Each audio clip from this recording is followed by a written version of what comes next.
Hi, my name is Rebecca Stucklis, and I'm very honored to be this year's recipient for the Shoreline Artist Bursary. I'm 20 years old, and I'm currently at Georgian College in Owen Sound for an electrical apprenticeship program. On April 6th, I'll start my journey to become an electrician at Bruce Power. With art, finding a medium that really spoke to me was a long journey. Thanks to my amazing art teacher, I was able to dabble in a variety of different mediums. I was able to explore what I was good at and what I was not so good at. I came to start wood burning in my construction technology class in grade 10. On the majority of my artworks, I have displayed some form of nature, whether it be animals or plants. Pyrography as a medium is a delicate and permanent with every addition to the wood. The challenge of not being able to mess up at all has always kept me very excited. I find joy in making wood burnings from nature as it ties back to the very medium that I'm using.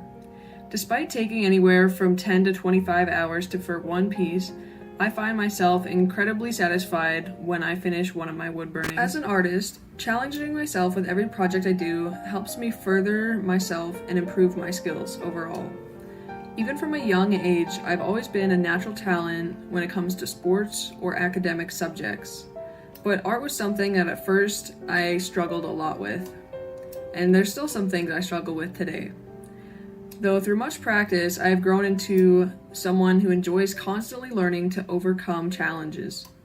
Creating art with different mediums, which I'm not accustomed to, has helped me fall in love with pyrography, which is something that I excel at. For me, art isn't fun without some sort of challenge. Going that extra mile and spending hours on one piece of work is when it turns out the best. It is also something that I feel very proud of after I finish it. As I progress, I will continue challenging myself in these ways and make myself uncomfortable so that I can push past that and make mistakes and then build myself further as an artist. I know that I won't make things perfect the first time, but as I continue on, I will keep getting better and better. Unfortunately, I won't be able to show you all of the pieces I've made because most of them have been sold off as commissions, but here is some of the ones that I have done. I got started with wood burning when I was 16. In woodshop class, our teacher had us use old soldering irons to burn in designs of our choice. One of my first projects was a clock. I used a mill to carve out the numbers, and then I used a soldering iron to burn the inside of each number. After that, we made a Kleenex box. I decided to add some earthy tones to it, and I surrounded the entire thing with trees. One of the other projects that I got to make was a table. Pretty big. I used the lathe to carve out the legs, and then I got to do a wood burning design on the front. Now, mind you, this was with a soldering iron and not my wood burning kit that I have now, so it is just line art, but I was really happy with it at the time. If I were to go back, I could do a much better job now. And here's another look at the table, the face of it. We got a nice little lake and some trees happening in the background. This here is the second table I made. It's a lot bigger. It's made out of oak, so it is very heavy. It's probably 40 or 50 pounds. And here's the second design I did of line art. This was also with a soldering iron.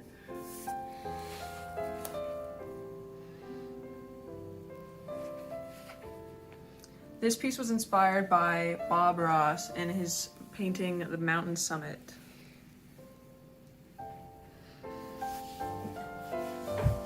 This is the third table I did. I didn't build this one, but I did do the entire top of the wood burning, and then I also stained this table a nice cherry color.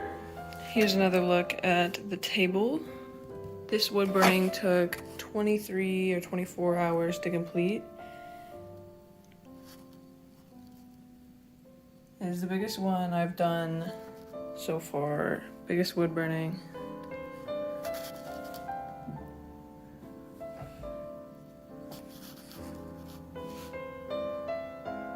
I really tried to add a lot of details within the eye and the feathers.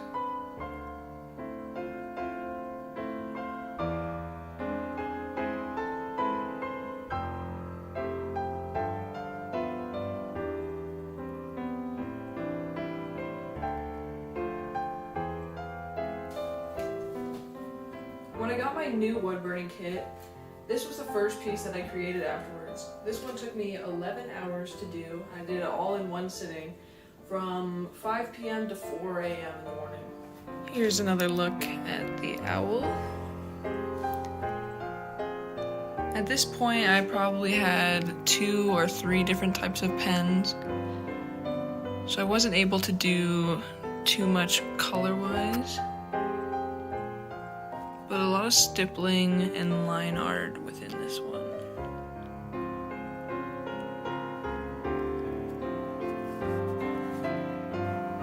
My favorite wood burning that I've done so far is this portrait of my favorite artist, Mac Miller. It was the first time I ever decided to try doing a portrait on wood.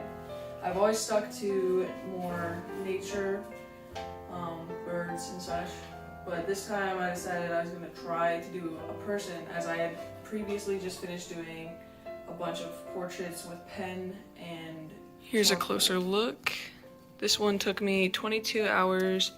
I did it in 2 days.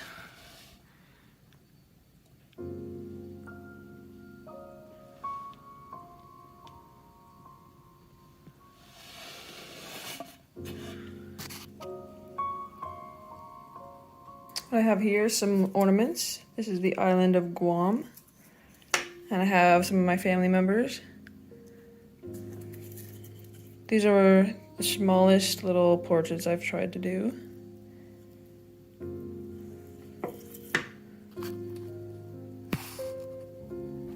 Here's one of my works of art that is not completed, that I've been doing for quite a while. And I will show you some of my techniques as I'm doing it. So here we have my wood burning kit, and how this works is I can go ahead and turn it on, and I just plug one of the many pens that I have into it, and then I can adjust the temperature, make it pretty hot. As you can see, it gets pretty warm. And yeah, so I can turn it down, and that glowing will go away.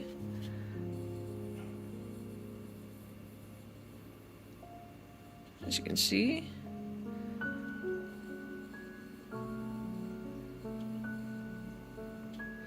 One thing that is really great about this is when the smoke comes up, it just smells so amazing. So here I'm going to start with my curved bit.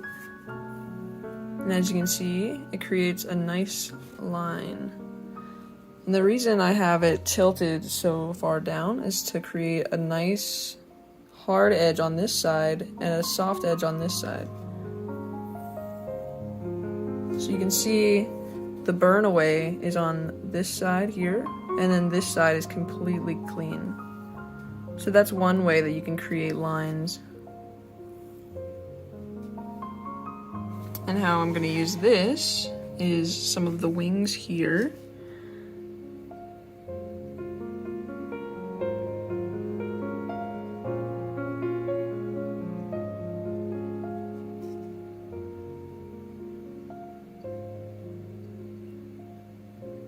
So as you can see, it's a little bit dark, so I'm just going to turn it down a little bit.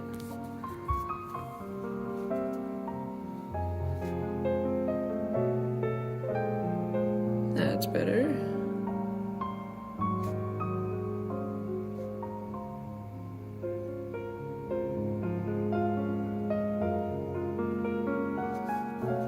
And there I've created some nice little wings. Now moving on to a different bit. This one has a flat edge, which means I can do shading with it. So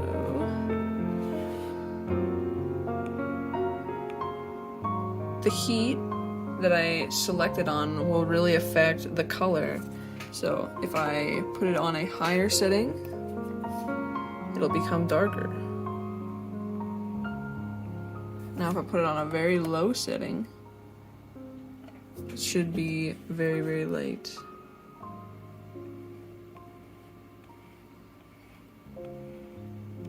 One thing about this is you have to be very consistent with your speed.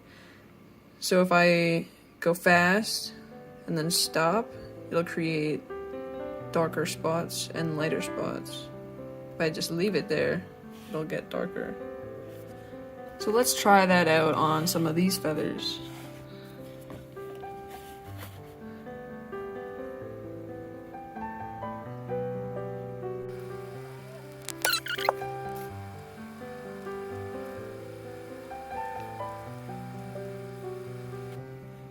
As you can see, I've kind of diminished some of the other lines in there, so I'm going to go back with a straight edge and re-put those in.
So here we have one of the talons done, some of the feathers done, and one of the leaves done. When I first started doing portraits, I decided I was going to start doing it with pen. So here's a portrait of myself. I used charcoal on the outside for the hair and the body, but I used a regular ballpoint pen for the inside. Here's a better look at that. I really liked in this one how you could see the actual pen strokes, especially in the nose area and the eyes. And I have really big hair, so I went pretty ham.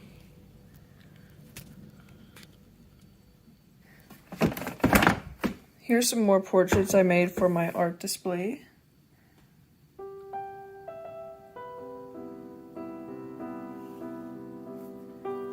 Each one of these took me around anywhere from 3 to 12 hours to make. This was actually the first pen portrait I decided to try and make. So it's a different style, as you can see from this one, where you can really see the lines. This one I was trying to make it without the lines as much as possible.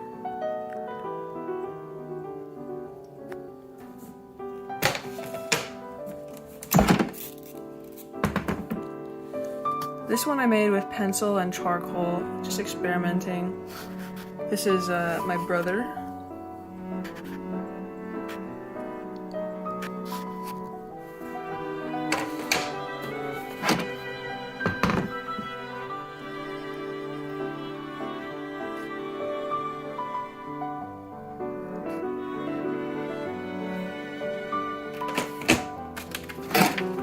Here's another one of my brothers. This is also the first style that I tried to do. I really like how you can just see that it's just a ballpoint pen. I found it very challenging. This one I did with charcoal pencils and graphite and colored graphite.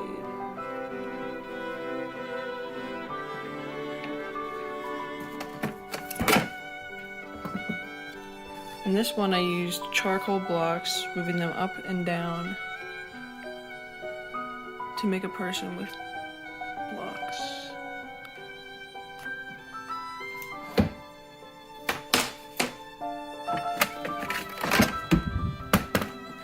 Again, this is more of the first style.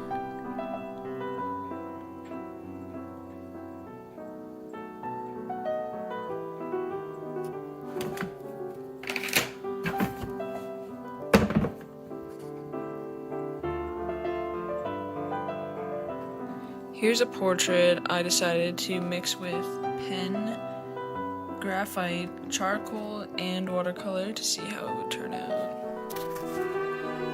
Here's an abstract watercolor self-portrait I did.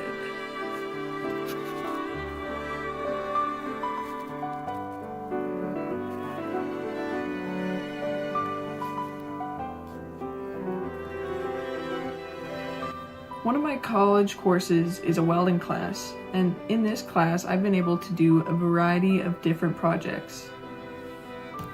Here I have one of my welding pieces. This was a tree I got to work on a few months ago. So we cut out all the sides and welded it together in the middle, and then grinded it on the sides, and then buffed it to make it this nice shininess.